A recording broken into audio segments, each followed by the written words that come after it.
I heard sad news today. They're shutting down Power Up Gaming here in Las Vegas, which is the site of our usual Wednesday weekly. I was disappointed to hear the news. This was one of the first places where I was truly accepted. I met all the Power Up crew here, and Navi, who's helped me out a ton with my blog relating to practice, advice, and opportunities to experience some really amazing Smash events. I wish the Power Up guys all the best, and I hope they can open up another venue soon. Game Nest was alive and well tonight, however. There are 40 people at this weekly with all sorts of new faces. Some of these players were semi-retired, some were from out of state, most were regulars, but one thing is for sure, the weekly at Game Nest seems to be holding a steady number of contestants ranging from 30 to 40 every Friday. I was really impressed with a couple guys who were previous PR players here in Las Vegas. It's crazy to see how they can stop playing, then pick up the game months or even a year later and still kick ass. Sure, they're not at their old PR level, but they can definitely run through some of the tough players here. I was also impressed by both Shizzy and vs.Hijinx tonight. Shizzy because he's proving to be a really good Diddy on the rise, and vs.Hijinx by his consummate easygoing philosophical nature. A few of us were watching the set between Shizzy and vs.Hijinx. Shizzy took a game, vs.Hijinx took a game. In game 3, Shizzy was mashing and accidentally hit pause. Now, hitting pause in a match is grounds for the opponent to suicide or SD as a penalty. So Shizzy SD'd, and we thought vs.Hijinx made him do it. And we were a little shocked about that. After the match, vs.Hijinx came over and told us he didn't make him SD, that Shizzy was just too low to recover. And I was kind of happy about that because I didn't feel that vs.Hijinx needed to make Shizzy SD at this level of play at our local weekly. I was also happy that vs.Hijinx kept cool and calm about dropping his set. He didn't get pissed, he didn't rage, he didn't feel the need to make Shizzy SD, he just played and took back the set. And vs.Hijinx has always kind of been like that, kind of like an easygoing guy that doesn't really care about the losses. He takes the losses and makes sure he learns something from them, and I've always respected that. And then I was speaking with Shizzy, and he wasn't bitter about losing or angry that someone had left the pause button on, which, probably led to him SDing. He just stated he was too low to recover and SD'd. That was it. There were no excuses or, quote, Johns, or saltiness from either player. They were just two good players playing a hell of a set. And I like that. Especially from two really young guys. Despite the large crowd and some doubles, I managed to get in a ton of friendlies today. I worked with Mike again on a strategy going into each match.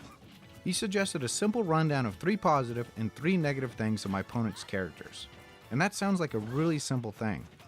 But it really highlights how little you know a matchup or a character when you're struggling to find 6 things going into a match.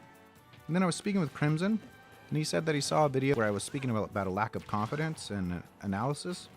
So he showed me a video that deals with how to analyze a match, which is really awesome, because sometimes it can be difficult to break down your own matches. And sure, it's easy to spot surface errors, but if your understanding of the matchup is lacking, then your analysis will be lacking too. So I think this is really helpful, and I'll add the link below. Zerx Pollo and I did Lucina Dittos for about an hour after we were knocked out of bracket. We all have a different playstyle too, so it's amazing to see how the same character is played so differently even between a small community. The 3 of us, along with Carol, are about to set up a top secret project that I'm hoping will help my game jump to the next level within the next month or 2, but there will be more on this later. One thing that I noted that both Zerx and Pollo shared though was their movement. Their movement is miles ahead of mine. I look slow and unsure and choppy. I mean, they string together combos and move around the stage easily while I still feel like I'm getting my legs. Movement is something I've been actively working on, and you'll note that I'm walking more, which will allow me to start feeling more comfortable on the stage. The next goal is to expand on this and develop my movement to something that is completely comfortable and without question. I don't want to look at my character anymore. I want to solely focus on my opponent. That, along with my combo labbing, should start to make my game improve. On the night, I went 0-2-0-2. First match was against Hijinx, another Ike player. I studied up on the Ike matchup, but still failed to capitalize on some weaknesses. I think I played better against Hijinx than I did against Lubu, but I still lost. I'm going to double down on this and make sure I can play this matchup better. The next set was against JR, a Ryu player. And he was one of those older players I spoke about earlier, and man, Ryu is tough. My experience with Ryu so far has been playing vs.Hijinx and a handful of friendlies, and those matches were over in like 45 seconds to a minute. so I didn't really have time to learn, despite Brosenex's feedback. And then today I played against Ty in friendlies. He's also a Ryu player who is known, but I haven't seen him before either. It was great to play Ty in those friendlies because I was able to ask questions and start trying to figure out some of Ryu's hitboxes and hurtboxes. It still wasn't enough. Despite seeing a bit of rustiness in JR's play, he easily beat me. I will say one thing.